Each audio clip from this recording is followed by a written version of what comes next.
Let me tell you what happens at 3 a.m. for most people. They lie there. They think about tomorrow. They make promises. Tomorrow I'll start. Tomorrow I'll change. Tomorrow I'll be different. Tomorrow becomes next week. Next week becomes next month. Next month becomes next year. And one day they wake up. Not at 3 a.m., but at 53. And they realize tomorrow never came. You know what's terrifying? Not failure, not rejection, not even death. It's the thought of lying on your deathbed, looking back at your life and realizing you were your own biggest obstacle, that the person who stopped you from becoming great was you. At 3 a.m., you can't lie to yourself. You know if you gave everything today. You know if you took the easy path. You know if you honored the promises you made, or if you broke them the moment they became inconvenient. There are two types of people at 3 a.m. The ones who can't sleep because of anxiety, and the ones who can't sleep because of ambition. The anxious ones replay their failures. They catastrophize. They imagine worst-case scenarios. They drown in regret and fear. But the ambitious ones, they're different. They're awake because something inside them refuses to settle. Because they made a promise to a future version of themselves, and breaking that promise hurts more than staying awake. It's 3 a.m. and you're awake. Not because you want to be, not because of some motivational quote you read. You're awake because your mind won't let you sleep, because somewhere between the silence and the darkness, the truth finds you. This is the hour when the masks come off, when the person you show the world disappears, and you're left with the only opinion that actually matters, yours. What do you tell yourself at 3 a.m. when there's no audience, no performance, no one to impress? Just you and the voice in your head that knows every lie you've ever told yourself. Most people are terrified of this hour. They reach for their phone, they turn on the TV, they do anything to drown out that voice. Because that voice asks questions they don't want to answer. Are you becoming who you said you'd become? Or are you just surviving? See, discipline isn't what you do when people are watching. That's just performance. Discipline is what you do at 3 a.m. when the only witness is your own conscience.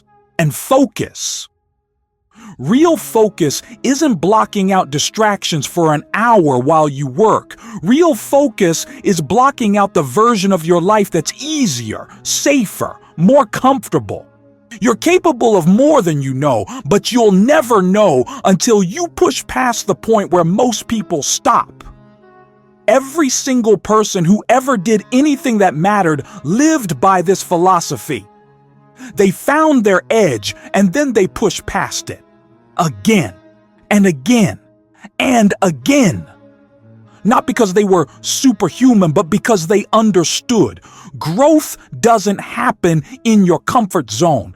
It doesn't happen when you feel ready. It doesn't happen when you're fresh and motivated and full of energy. It happens in the last rep, the one you don't want to do, the one that scares you, the one that makes you question everything. That's where you evolve.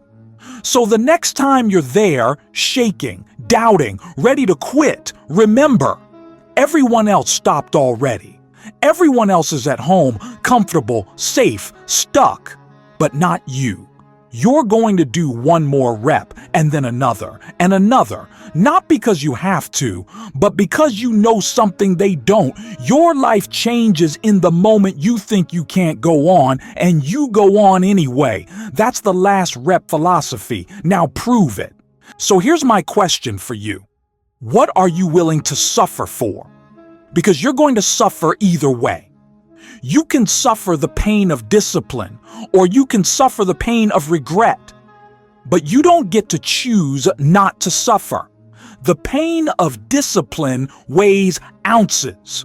The pain of regret weighs tons. 5 years from now, You're going to arrive. The question is, where? Who will you be? Will you be the person who did the work when no one was watching? Or will you be the person still making the same excuses, still waiting for Monday, still waiting for motivation, still waiting for the perfect moment that never comes? The time is now, not Monday, not next month, not when you feel ready. Now. You will never feel ready. You will never feel motivated enough. You will never have enough time. You have to decide that who you want to become is more important than how you feel right now. Tomorrow morning, the alarm will ring, and in that moment, you'll have a choice. The same choice you've had every day. The same choice that will determine everything. Get up or stay down. What will you choose? Every morning is a battle. The alarm goes off, and for those first few seconds, you have a choice. Your bed is warm. Your dreams were sweet. Your body is heavy. Everything in you wants to negotiate. 5 more minutes. Just today. I'll do twice as much tomorrow. These are the moments that define you, not the big decisions, not the dramatic turning points, these quiet, private moments when no one is watching, when there's no audience, no applause, just you and the choice. Get up or stay down, do the work or make excuses, be who you said you'd be, or break another promise to yourself. And here's the brutal truth. Most people choose wrong. Most people hit snooze. Most people make excuses. Most people break promises. That's why most people live lives of quiet desperation. That's why most people die with their music still inside them. I need you to understand something. Your feelings don't matter. Your feelings are going to tell you to quit every single day. Your feelings are unreliable. They're based on temporary states. How much sleep you got, what you ate, what someone said to you. Discipline means you do it anyway. You do it when you're tired. You do it when you're scared. You do it when you don't want to. You do it especially when you don't want to, because that's when it counts. Any fool can work hard when they feel good. The warrior works when they feel broken. Right now, in this very moment, there are 2 versions of you fighting for control. One wants to close this video and go back to scrolling. Back to comfort, back to the warm embrace of mediocrity. That version tells you that you've had a hard day. You deserve rest. You'll start Monday. You'll start next month. You'll start when things calm down. That version of you is seductive because it offers relief. And you're so tired, aren't you? So tired of trying. So tired of failing. So tired of being disappointed in yourself. But there's another version, quieter, harder to hear. This version knows that every day you surrender is another day stolen from your potential. This version understands that comfort is a slow death, that ease is the enemy, that the pain of discipline is nothing compared to the pain of regret. Here's what nobody tells you about discipline. It doesn't make you happy. Not at first. Maybe not ever. Discipline makes you tired. It makes you sore. It isolates you because while everyone else is celebrating Friday night, you're preparing for Saturday morning. While they're sleeping in, you're awake. While they're making excuses, you're making progress. You will lose friends. They'll call you obsessed, extreme. They'll tell you to relax, to enjoy life, to stop being so hard on yourself. And they mean well, but they don't understand. They don't understand that you're not running towards something. You're running from something. You're running from the ghost of who you could have been.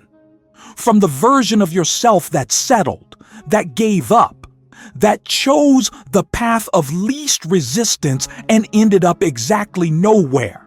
You're going to die one day, not today, probably not tomorrow. But one day, your heart will stop beating, your lungs will stop breathing, and everything you are will cease to exist.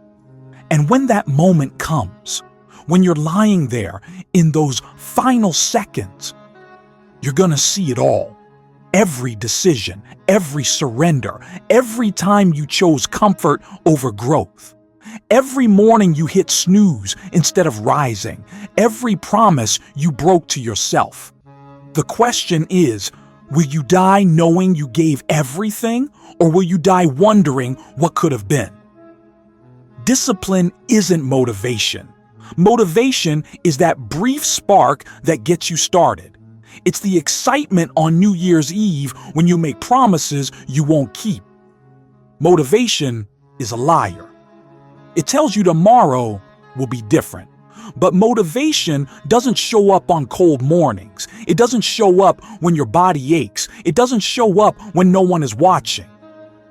Discipline is what remains when motivation abandons you.